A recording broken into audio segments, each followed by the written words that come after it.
இருக்கிறது. முதல் 2 நாள் வந்து நான் அலங்காநல்லூர்ல இருந்தேன். அடுத்த நாள் வந்து சென்னை மெரினா போனேன். அடுத்த நாள் கோயம்புத்தூர் போய் உட்காந்து காலையில இருந்து நைட் வரைக்கும் அங்கேயே உட்காந்துருந்தேன். இதெல்லாம் எதுக்கு அப்படின்னா வந்து இந்த போராட்டம் அமைதி வழியாக நடக்க வேண்டும், அறப்போராட்டமாக இருக்க வேண்டும், ஜல்லிக்கட்டு வேண்டும் அப்படிங்கிற கோரிக்கையை வலியுறுத்தி இப்படி போயிட்டு இருந்துச்சு. கோயம்புத்தூர்ல காலையில இருந்து சாயங்காலம் வரைக்கும் நல்லா போயிட்டு இருந்துச்சு. பட் அங்க நடந்த சில விஷயங்கள் வந்து எனக்கு ஒரு மாதிரி பயங்கரமா ஹர்ட் ஆயிடுச்சு. அதாவது ஜல்லிக்கட்டுக்கான போராட்டம்ங்கிறத மாதிரி அங்க நடந்த ஒரு 2-3 விஷயம் சொல்றேன். ஒரு மைக்ல நான் தான் வந்து காலையில இருந்து நான் தான் பேசிட்டு இருக்கேன். எல்லாரும் அங்க தெளிவா இருக்காங்க. ஏன்னா அவ்வளவு மாணவர்கள், பெற்றோர்கள், ஆசிரியர்கள் எல்லாரும் உட்கார்ந்துருக்காங்க. எல்லாரும் தெளிவா இருக்காங்க. ஜல்லிக்கட்டுக்கு வேண்டும் தீர்வு. நான் அந்த வீடியோ கூட எடுத்து போஸ்ட் பண்றேன்.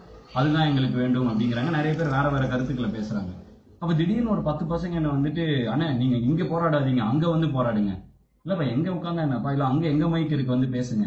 அங்க என்ன மேட்டர்ன்னு பாத்தீங்கன்னா வந்துட்டு அங்க சம்பந்தமே இல்லாத ஒரு விஷயம் நடந்துகிட்டு இருக்கு. என்னன்னா தேசிய கொடியை வந்து சுத்தி அதை கீழே போடுறது, தேசிய கொடியை மிதிக்கிறது, இந்தியாவே எங்களை வஞ்சித்து விட்டா இப்படி பேசுறது.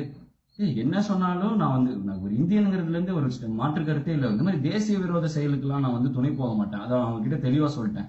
உடனே மைக்கை பிடிச்சிட்டு போய் ஹிப்ஹாப் தமிழா, நீ உண்மையான தமிழனாக இருந்தா வந்து இங்க வந்து போராடு. எனக்கு வந்து ஒரு மாதிரி பயங்கர புண்பட்டுட்டேன். என்ன நடக்குது இந்த ப்ரொட்டஸ்ட்குள்ள அப்படின்னு. இன்னொரு இடத்துல பாத்தீங்கன்னா வந்துட்டு ஒருத்தர் வந்து மைக்ல கோரிக்கை சொல்றாரு. என்னன்னா வந்துட்டு மத்திய அரசு இந்துக்களுக்கு மட்டும்தான் இது பண்ணுது, நாங்க முஸ்லிம்கள் இஸ்லாமியர்கள் வந்து என்ன இது இந்து முஸ்லிம் பிரச்சனையே கிடையாது. இது ஜல்லிக்கட்டுக்கா ஒரு பிரச்சனை நடக்குது, தமிழர் அடையாளத்துக்கு ஒரு பிரச்சனை நடந்துட்டு இருக்கப்ப இவர் இப்படி சொல்றாரு. இன்னொரு கேங் வந்து முஸ்லிம்ஸ் தான் ஃபுட்டு தராங்க, அவங்கள விடாதீங்க.